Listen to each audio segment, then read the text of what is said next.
We have another guest with us this noon who I think is going to be able to answer a lot of different questions for us too, and kind of talk to us about when you make these travel bans, when do they change to bans from advisories? What do you do? We have Sean Crotty, who's with us from Hamburg, and he's the Hamburg Emergency Coordinator. Sean, good morning. You were with us this morning. You've been out there throughout the day. We've watched the advisories turn to bans in so many places. Talk us through those decisions and what's happening right now. So, yes, the weather conditions were far worse than what was first anticipated. We took all the information we could from the subject matter experts in the Weather Service and really formulated a plan. And the drive time, the winds, and everything really came together all at a most inopportune time, I'll say, which really crippled a lot of things. You add a lot of factors in there with the empty commercial vehicle ban that's in effect, that took the tractor trailers and the high profile vehicles off the interstates and put them onto our primary roads, which are like Route 5 and 20 and 62.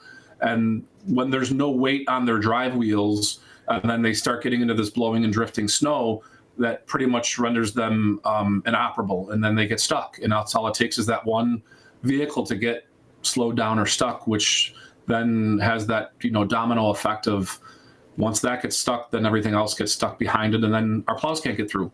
It was a situation where that really narrow ban had an immense 3 to 4 inches of snowfall an hour, really, really intense, and then combine that with the winds, and it really exacerbated the situation pretty quickly. You can see we have up on the screen right now a snowplow that got turned over. We're told that this was in Hamburg. What can you tell us about what sort of led up to that, and how these plow drivers have a real task ahead of them whenever there's 3 feet or 3 inches of snow falling per hour? Our plow drivers, and I think plow drivers in general, both the municipal plow drivers for the state, the county, all the ones that drive the big vehicles, in addition to the commercial plow drivers that drive in clear parking lots and stuff, they're vehicles, and that's what we have to remember. And those are really, really big vehicles, and there's a lot of weight with them. And if they can't see where they're going, they don't have any mystical powers, and can always stay on the road. And they're working long hours to make sure that we keep the roads open. And they're working long hours, doing the best they can. And sometimes they find an area where there's a ditch. And okay, Sean, just a reminder for everybody right now. So the 219 is closed from the 90 to Peters Road. The Route 400 is closed from the 90 to Route 16. And you also mentioned on the 90, there's that tandem and empty tractor trailer ban.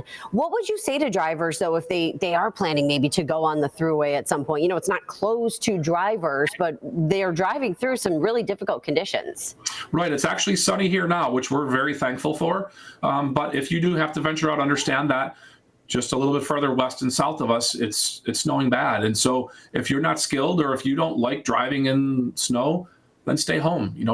Take a pause and take the day off from driving, and reschedule that appointment that you have, or that Christmas shopping that you have. That's really not essential. And in the town of Hamburg, we do have a driving ban. So we're looking for the roadways to be clear so that we can get vehicles removed from the roadway.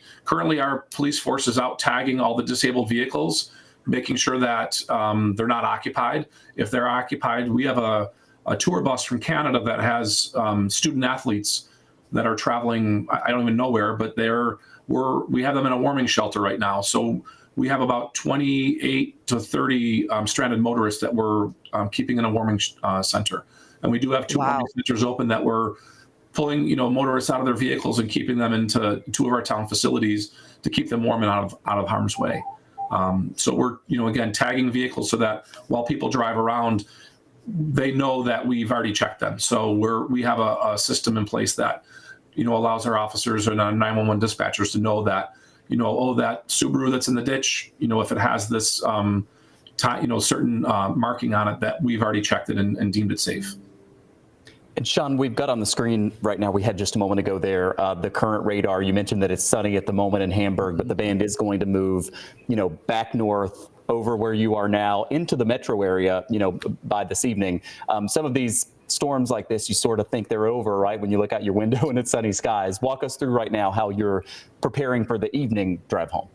So we have plows and high lifts on the road that are working in conjunction with our partners in the county and state public works and highway departments, and we're trying to keep our majors open and then working our way back into the residential areas. And it is really, really difficult navigating around the vehicles that did get stuck in that rush hour blitz of snow. So we understand that people want to get home and weather the storm at home, but if you're somewhere where you're safe, and whether it be at work or school or somewhere other than home, just stay there and be safe. Give us an opportunity to get the roads cleared up. All right, Sean, thank you so much for joining us.